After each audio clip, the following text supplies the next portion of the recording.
سفر کے مہینے کو منحوس بھی کہا جاتا ہے کہ ویسے ایک تو وجہ یہ بھی بیان کی جاتی ہے کہ نبی پاک علیہ الصلوۃ والسلام کو مرض مبارک لگا، تو اس مہینے کے بارے میں کچھ ایسا کانسیپٹ؟ سفر کو منحوس سمجھنا جو ہے یہ غلط ہے، یہ تو خود حدیث مبارک کے اندر فرمایا گیا، بخاری شریف کی حدیث ہے، نبی پاک علیہ الصلوۃ والسلام نے فرمایا لا سفر،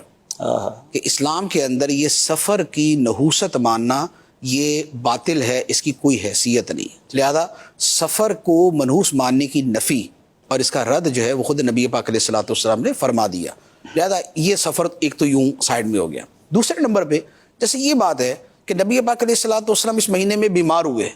تو اگر معاذ اللہ اس وجہ سے یہ منحوس ہے تو پھر آگے تو فوت بھی ہوئے، دنیا سے تشریف لے گئے، تو وہ تو ربیع الاول کے اندر آپ نے وفات فرمائی ہے، تو اب جس میں وصال ہوا ہے پھر اس پر تو زیادہ سخت والا حکم ہونا چاہیے نا، لیکن ایسا تو نہیں ہے، اس کو دنیا کے اندر کوئی نہیں مانتا کہ ربیع الاول شریف کے حوالے سے کوئی ایسا لفظ بولا جائے، تو اس لیے اس بنیاد کو بنا کر یہ کہنا یہ غلط ہے۔ ویسے جو لوگ کہتے ہیں سفر کو منحوس کہتے ہیں،